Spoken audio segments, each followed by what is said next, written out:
Alhamdulillah Rabbil Alamin wassalatu wassalamu ala rasulih khatamin nabiyyin wa ashabihi tahirin wal muslimina wal mu'minina kullihim ajma'in amma ba'd falawla kanat qaryatun amanat wa nafa'aha imanuha illa qawma Yunus Sadaqallahul Mawlanul Azim. அன்பிற்குரிய தாய்மார்களே, தராவிலே சூரத்து யூனுஸ் ஓதப்பட்டது. பல்வேறு விஷயங்களை அல்லாஹ் சுப்ஹானஹு வ தஆலா இந்த சூறாவிலே சொல்லி காட்டுகிறான். அதிலே குறிப்பாக ஹஸரத்னா யூனுஸ் அலைஹிஸ்ஸலாம் அவர்களின் வரலாற்றையும் ஒரு சில ஆயத்துகளிலே அல்லாஹ் குறிப்பிடுகிறான். பொதுவாகவே அல்லாஹு தஆலா நபிமார்களின் வரலாறை கூறுவது என்பது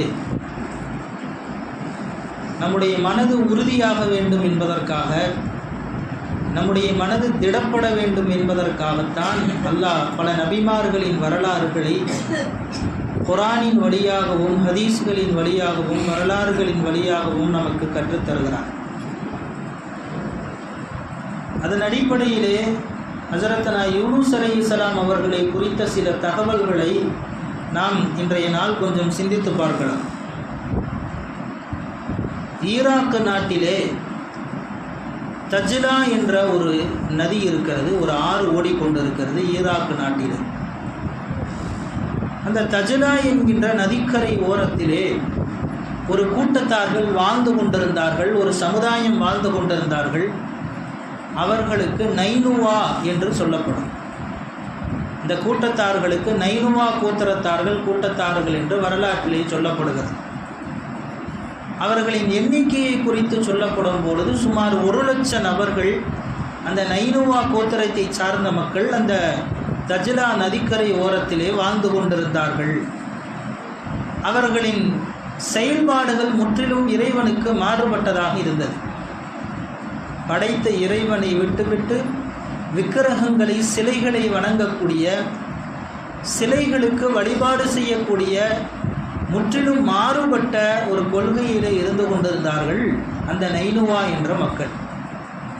அந்த சுமார் 1,00,000 நபரை திருத்துவதற்காகத்தான், அல்லாஹ்வின் பக்கம் அவர்களை கொண்டு வருவதற்காக வேண்டித்தான் ஹஸரத்னா யூனுஸ் அலைஹிஸ்ஸலாம் அவர்கள் அந்த நைனுவா மக்களுக்கு நபியாக அனுப்பப்பட்டிருந்தார். யூனுஸ் அலைஹிஸ்ஸலாம் வரலாற்றிலே வருகிறது 30 வருடம் அவங்கள்ட்ட போராடினாங்களாம். 30 வருடம் அவர்களிடத்திலே போராடினார். எல்லா நேரத்திலும் யூனுஸ் அலைஹிஸ்ஸலாம் அவர்களை எதிர்த்தார்கள் அந்த மக்கள். பல துன்பங்கள், பல கஷ்டங்கள், பல ஏசல், பல திட்டுக்கள், பல அடிகள். சுமார் 30 ஆண்டுகள் அவர்களிடத்திலே தாவத்தினுடைய வேலையை செய்து, இறையினுடைய அழைப்பு பணியை செய்தும் கூட அவர்களிலிருந்து சுமார் ஒரு 2 நபர்கள் தான் இஸ்லாத்திற்கு வந்திருந்தார்கள்.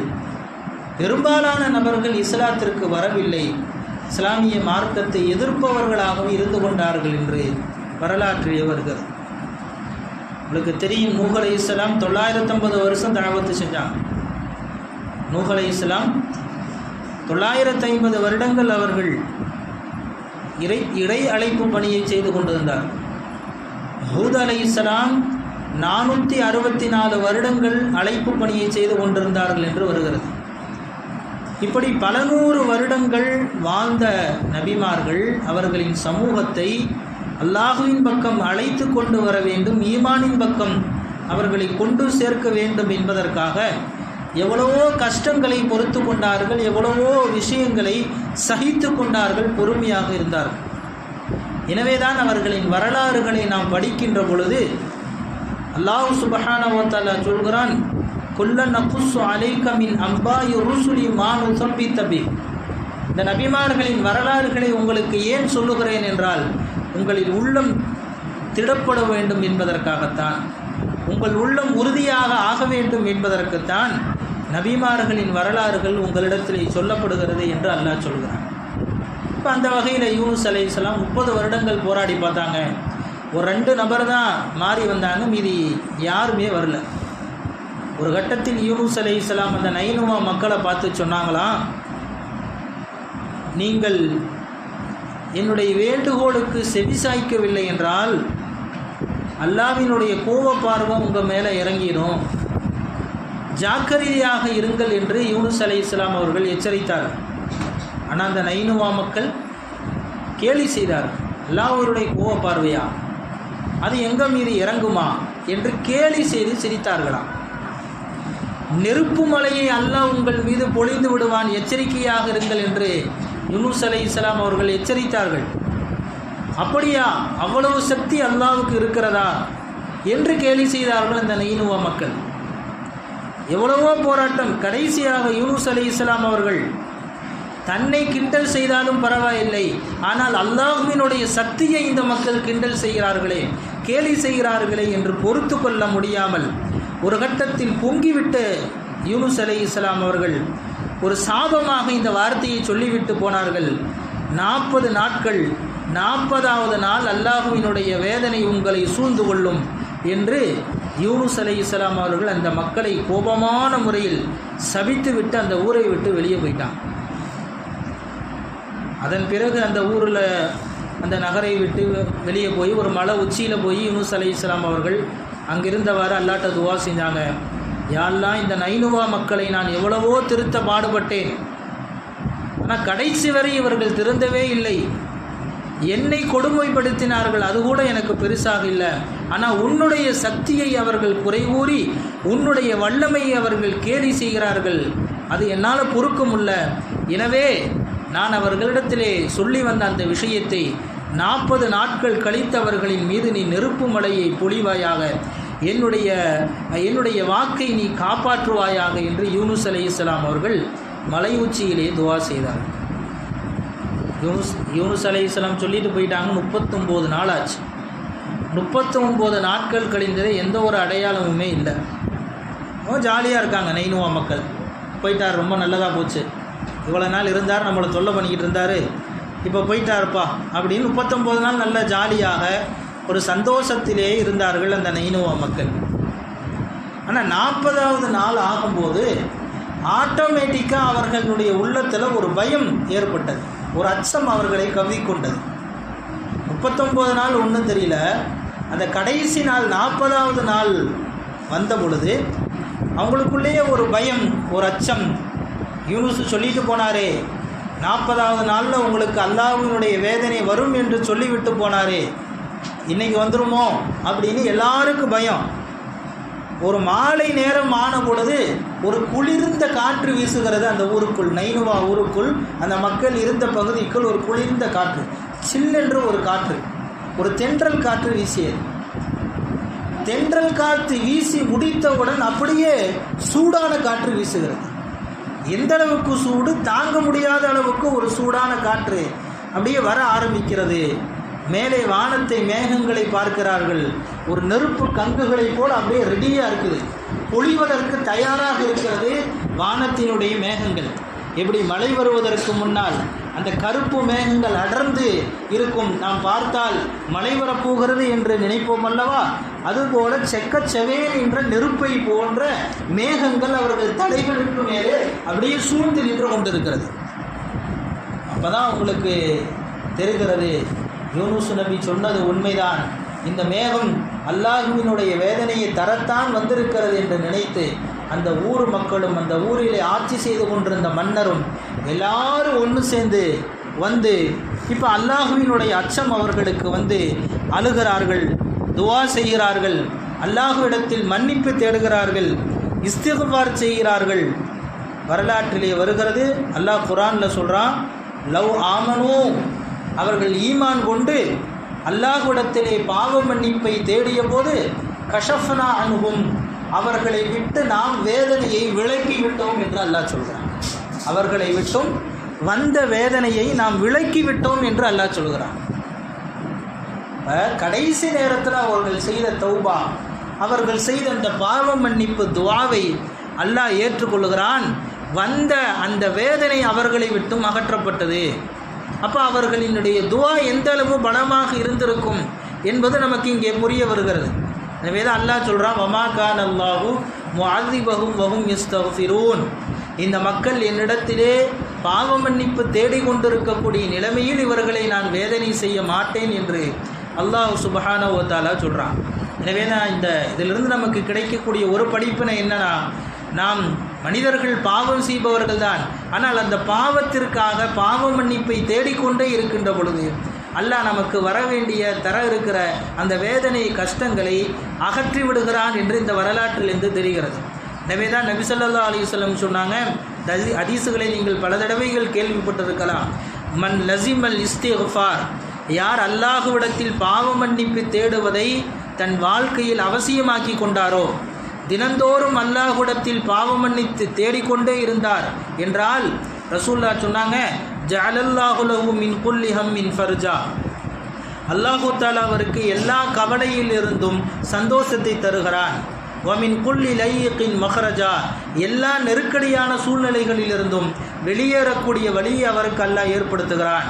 வரஸகுஹு மின் ஹைது லா யஹ்தஸிப், அவரே அறியாத வகையில் அல்லாஹ் அவருக்கு பல ரிசுக்குகளை கொடுக்கிறான் என்று நபி ஸல்லல்லாஹு அலைஹி வஸல்லம் சொன்னார். அப்போ இந்த பாவ மன்னிப்பு தேடுவது, அதனால் உடனுக்குடன் பலன் பெற்ற யூனுஸ் அலைஹிஸ்ஸலாம் அவர்களின் சமூகத்தார்கள் நைனுவா மக்களிடத்திலிருந்து நமக்கு பாடம் இருக்கிறது. இஸ்திக்ஃபார் தேடிக்கொண்டே இருக்கின்ற பொழுது வந்த வேதனையும் அவர்களை விட்டு விலகியது என்று நாம் வரலாற்றிலே பார்க்கிறோம். ஒரு நபி துவா செய்திருக்கிறார், நபியினுடைய துவாவை அல்லாஹ் ஏற்றுக்கொள்வான். நபியினுடைய துவாவை ஏற்றுக்கொள்ளப்படக்கூடிய அந்த நேரத்தில் அந்த மக்கள் செய்த துவாவின் மூலமாக, அந்த மக்கள்கள் செய்த இஸ்திக்ஃபாரின் மூலமாக அல்லாஹ் நிறைவேற்ற வேண்டிய அந்த தண்டனையையும் குறைத்து விட்டான், நீக்கிவிட்டான் என்று வரலாற்றிலே வருகிறது. அப்போ இது ரொம்ப கிடைக்க வேண்டிய ரொம்ப ஒரு முக்கியமான விஷயம். இன்றைக்கி ஓதப்பட்ட வசனங்களே 2 விஷயம் வந்துச்சு. ஒன்று ஃபிரௌனை பற்றி வந்துச்சு. ஃபிரௌன் அந்த நைல் நதியில் மூழ்கின்ற பொழுது அப்போ ஈமான் கொண்டானான். அதையும் அல்லாஹ் சொல்கிறான், ஆமனத் பிஹி பனு இஸ்ராயில், நான் பனு இஸ்ரவேலர்களின் கடவுளை அல்லாஹுவை நான் ஈமான் கொள்கிறேன் என்று அல்லாஹுவினுடைய வேதனை வந்ததுக்கப்புறம் தௌபா செஞ்சான். ஆனால் அல்லாஹ் அதை ஏற்றுக்கலை. 2 விஷயம் இங்கே பேசப்படுது. யூனுஸ் அலைஹிஸ்ஸலாம் அவர்களின் கூட்டத்தார்களுக்கு வேதனையுடைய அறிகுறி வந்தபோதே அவர்கள் தௌபா செய்து விட்டார்கள். எனவே அல்லாஹ் அவர்களின் தௌபாவை ஏற்றுக்கொண்டார். ஆனால் ஃபிரௌன் வேதனை வந்ததுக்கப்புறம் தௌபா செஞ்சான். அதனால் அல்லாஹ் அவனுடைய தௌபாவை ஏற்றுக்கொள்ளவில்லை. இதான் வித்தியாசம். தௌபா என்பது அல்லாஹுவினுடைய வேதனை வருவதற்கு முன்னால் கேட்கப்பட வேண்டும், அப்பொழுதுதான் ஏற்றுக்கொள்ளப்படும். அதற்கு உதாரணமாகத்தான் யூனுஸ் அலைஹிஸ்ஸலாம் அவர்களின் கூட்டத்தார்கள் இருக்கிறார்கள். வேதனை வந்ததுக்கப்புறம் தௌபா செஞ்சு அந்த தௌபாவை அல்லாஹ் ஏற்றுக்க மாட்டான். அதற்கு உதாரணமாக ஃபிரௌனை அல்லாஹ் சொல்கிறான், நைல் நதியில் மூழ்கி சாக போகும் பொழுது நான் பனி இஸ்ரவேலரின் கடவுளை அல்லாஹ்வை ஈமான் கொள்கிறேன் என்று அவன் சொன்னான் என்றால் அவனுக்கு வேதனை வந்துவிட்டது. அதுக்கப்புறம் இந்த வேதனையிலிருந்து எப்படியாவது தப்பிக்கணுமே அப்படின்னு அந்த ஒரு கிளர்ச்சியிலே வந்த வார்த்தை தான் அது. அல்லாஹ் அதை ஏற்றுக்கொள்ளவில்லை. அவனை அப்படியே நைல் நதியில் சாகடித்தான். இன்று வரையிலும் அவனுடைய உடல் பாதுகாக்கப்படுகிறது. அல்லாஹ் சொல்கிறான், உன்னுடைய உடலை கியாமத்து நாள் வரையிலும் நாம் பாதுகாப்போம். இன்று வரையிலும் எகிப்து போன்ற அந்த இடங்களிலே அவனுடைய உடல் பாதுகாக்கப்படுகிறது, மக்களின் ஒரு படிப்பினைக்காக பாதுகாக்கப்பட்டு கொண்டு வருகிறது என்று நமக்கு வரலாறுகளிலே கேள்விப்பட்டிருப்போம். அப்போ இதான் வித்தியாசம். தௌபா என்பது வேதனை வருவதற்கு முன்னால் செய்ய வேண்டும். இப்போ இங்கே மக்கள் எல்லாம் தௌபா செஞ்சுட்டாங்க, அல்லாஹ் அவங்களுடைய வேதனையை போக்கிட்டான். தெரியும், யூனுஸ் அலைஹிஸ்ஸலாம் அவர்கள் அதற்கு பின்னால் அந்த ஊருக்குள்ளே போகிறக்கு அவங்களுக்கு மனசு இல்லை. ஒரு வெறுப்பிலே அப்படியே கடற்கரை ஓரமாக நடந்து போகிறார்கள். கடற்கரை ஓரத்திலே பார்க்கிறார்கள், ஒரு கப்பல் தயாராக இருக்கிறது. நிறைய மக்கள்கள் பயணம் செய்வதற்குண்டான அந்த வேலையில் இருக்கிறார்கள். இவர் போய் கேட்குறாரு, நான் உங்களோட பயணம் செஞ்ச வரவா, என்னை அங்கிட்டு போய் இறக்கி விட்டுருங்க, நீங்கள் எந்த கரைக்கு போகிறீங்களோ அந்த கரையில் என்னை இறக்கி விட்டுருங்கன்னு கேட்கும் பொழுது இந்த மக்கள் பார்க்குறாங்க, யூனுஸ் அலைஹிஸ்ஸலாமை பார்க்குறதுக்கு பார்த்தா ஒரு பெரிய அவுலியா, ஒரு நபி அல்லவா, அவருடைய தோற்றத்தை பார்த்து விட்டு ஒரு மிகப்பெரிய அல்லாஹ்வுடைய நேசரை போல தெரிகிறார் என்று அந்த கப்பலில் ஏற்றிக்கிட்டாங்க. கப்பல் போய்கிட்டே இருக்குது. வரலாறு உங்களுக்கு தெரியும், சுருக்கமாக சொல்லுகிறேன். நடுக்கடலில் போய் கப்பல் நின்றுச்சு. நடுக்கடலில் சென்ற உடனே அந்த கப்பல் நின்று விடுகிறது. அந்த கப்பலின் மாலுமி என்னென்னமோ செய்கிறாரு. என்ன எல்லாமே நல்லா இருக்குது, ஆனால் கப்பல் மட்டும் நிற்கிது, எந்த பிரச்சனையும் இல்லை, இன்ஜின்லேயும் கோளாறு இல்லை, எந்த பிரச்சனையும் இல்லை, ஆனால் கப்பல் மட்டும் அப்படி நின்றுக்கிட்டே இருக்கு. இங்கே நமக்கு புரிய வேண்டும், அல்லாஹ் நினைத்தால் எந்த ஒரு பிரச்சனையும் இல்லாமல் ஒரு கப்பலை நடுக்கடலிலே நிறுத்த முடியும். அல்லாஹ் நினைத்தால், அல்லாஹ் நாடினால். ஏதாவது ஒரு பிரச்சனையோடு நிற்குதுன்னா வேறு விஷயம். ஆனால் அல்லாஹ் நிற்கணும்னு முடிவு பண்ணிட்டான், அந்த கப்பல் நிற்கிறது நடுக்கடலில், எந்த ஒரு பழுதும் இல்லை, எல்லாத்தையும் செக் பண்ணுறாரு, என்ன ஒரு ப்ராப்ளமே இல்லை. கடைசியில் அப்போ ஒரு பழக்கம், அவங்க அந்த மாலுமி ஒரு விஷயத்தை சொன்னார், யாராவது அவருடைய எஜமானனுடைய பேச்சை கேட்காம இந்த மாதிரி கப்பலில் வந்தால் கப்பல் நடுக்கடலில் நின்றும், இது இந்த ஊருடைய பழக்கம். அப்படி யாராவது உங்கள் எஜமானனுடைய பேச்சை கேட்காம அவனுடைய உத்தரவு இல்லாமல் யாராவது இந்த கப்பலில் வந்திருக்கீங்களா, அவங்க இருந்தால் இந்த கடலில் குதிச்சிருங்க, அவர் குதிச்சாதான் இந்த கப்பல் போகும் அப்படின்னு அந்த மாலுமி சொல்ல எல்லாரும் பார்க்குறாங்க, யாருமே எதுவுமே சொல்லலை. யூனுஸ் அலைஹிஸ்ஸலாம் எதிர்த்து சொன்னாங்க, இல்லை நான் தான் என்னுடைய எஜமானனுக்கு என் எஜமானுடைய உத்தரவு இல்லாமல் நான் வந்து விட்டேன் அப்படிங்கும்போது யாருமே ஒத்துக்கலை. நீங்கள் எங்களுக்காக நீங்கள் உங்கள் உயிரை விட்டுறாதீங்க, இல்லை நீங்கள் உட்காருங்கன்னு எல்லாரும் வலியுறுத்துகிறார்கள். ஆனால் மீண்டும் மீண்டும் யூனுஸ் அலைஹிஸ்ஸலாம் நான் தான் என்று போராடுகிறார். கடைசியில் குலுக்கு சீட்டு போடப்படுகிறது.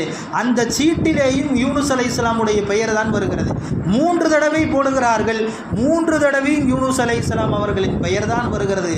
இருந்தாலும் அவர் நல்லடியாராக இருப்பதனால் அவரை கடலுக்குள் தூக்கி எறிவதற்கு அந்த மக்களுக்கு மனசு வரவில்லை. யூனுஸ் நபியே கடலிலே குதித்தார்கள், வரலாறு வருகிறது. யூனுஸ் அலைஹிஸ்ஸலாமே கடலில் குதித்தாங்க. இப்போ தான் அல்லாஹு தாலா அந்த மீனுக்கு கட்டளையிட்டானா, கரெக்டாக குதிக்கும்போது அல்லாஹு தாலா மீனுக்கு கட்டளையிட்டான், மீனே என்னுடைய அடியார் நபி குதிக்க போகிறாரு, அவர் நீ விழுங்கிக்க, எல்லாரையும் சாப்பிட்ற மாதிரி அவரை சாப்பிட்றாத, ஏன்னா மீன் வாய்க்குள்ளே போனால் அவ்வளோதான்.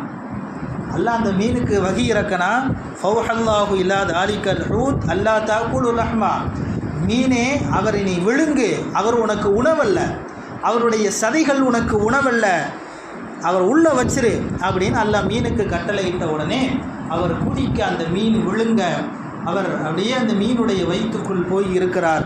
வரலாற்றிலே வருகிறது, யூனுஸ் அலைஹிஸ்ஸலாம் மீனுடைய வயிற்றுக்குள் தொழுது கொண்டிருந்தார்கள், மீனுடைய வயிற்றுக்குள் துவா செய்து கொண்டிருந்தார்கள். யா அல்லாஹ், இந்த உலகத்திலேயே மீனுடைய வயிற்றை தொழுகும் இடமாக ஆக்கியவன் நான் தான். உலகத்தில் யாராவது இப்படி ஆக்கியிருக்காங்களா? உலகத்தினுடைய இடங்களில் வேணால் தொழுகும் இடமாக்கலாம், ஆனால் உலகத்திலேயே யூனுஸ் அலைஹிஸ்ஸலாம் அவர்கள் மட்டும்தான் மீனுடைய வயிற்றை மஸ்ஜிதாக ஆக்கினார்கள், மீனுடைய வயிற்றை பள்ளிவாசலாக ஆக்கினார்கள், மீனுடைய வயிற்றை தொழுகும் இடமாக ஆக்கினார்கள். இதை சொல்லியே துவா செஞ்சாங்க, யா அல்லாஹ், நான் இந்த மீனுடைய வயிற்றை தொழுகும் இடமாக ஆக்கிவிட்டேன், என்னுடைய பாவத்தை மன்னிச்சிரு. உங்களுக்கு தெரியும், லா இலாஹ இல்லா அன்த சுப்ஹானக இன்னி குன்து மினல் ஸாலிமீன், அந்த வார்த்தை, அந்த இஸ்திக்ஃபாரை யூனுஸ் அலைஹிஸ்ஸலாம் தொடர்ந்து ஓதிக்கொண்டே இருந்தார்கள். கடைசியாக அந்த பக்கம் வந்த மலக்குமார்கள் சவுண்டு கேட்குது, லா இலாஹ இல்லா அன்த சுப்ஹானக இன்னி குன்து மினல் ஸாலிமீன். கடலுக்குள்ளேருந்து சத்தம் வருது. மலக்குமார்களுக்கு ஆச்சரியம், கடல்லேருந்து சத்தம் வருது, இது முன்னாடி வந்ததே இல்லையே. போய் பார்த்தா மீனுக்குள்ளே யூனுஸ் அலைஹிஸ்ஸலாம் உட்காந்து ஓதிக்கிட்டு இருக்காங்க. அல்லாட்ட போய் மலக்குமார்கள் சொன்னாங்களாம், யா அல்லாஹ், ஒரு அடியார் கடலுக்குள்ளே மீன் வயிற்றுக்குள்ளே இருந்து உன்னிடத்துல பாவ மன்னிப்பு தேடிக்கிட்டு இருக்காரு, அவர் யார்? அல்லாஹ் சொன்னால், அவர் என்னுடைய அடியார், என்னுடைய நபி யூனுஸ் தான். மலக்குமார்கள் சிபாரிசு செய்தார்கள், யா அல்லாஹ், ரொம்ப நல்லடியாக இருக்கார், அவரை நீ மன்னிச்சிடலாமே. அதற்கு பின்னால் அல்லாஹ் உத்தரவிட்டான், மீனுக்கு உத்தரவிடுகிறான். அந்த மீன் யூனுஸ் அலைஹிஸ்ஸலாம் அவர்களை அப்படியே போய் வெளியிலே அது கக்கியது என்ற வரலாறு வருகிறது. அப்போ இது எல்லாம் அந்த யூனுஸ் அலைஹிஸ்ஸலாம் அவர்களினுடைய வரலாறுகளிலிருந்து நமக்கு கிடைக்கக்கூடிய விஷயம். இது என்ன பாடம்? அல்லாஹ்வினுடைய பிரியத்தை பெற்ற மனிதர்களுக்கு பெரும் சோதனைகள் வரத்தான் செய்யும். யூனுஸ் அலைஹிஸ்ஸலாம் அவர்களுக்கு வந்த சோதனையை போல சோதனையில் பொறுமை கொண்டால் அல்லாஹ் அதை லேசாக்குகிறான்.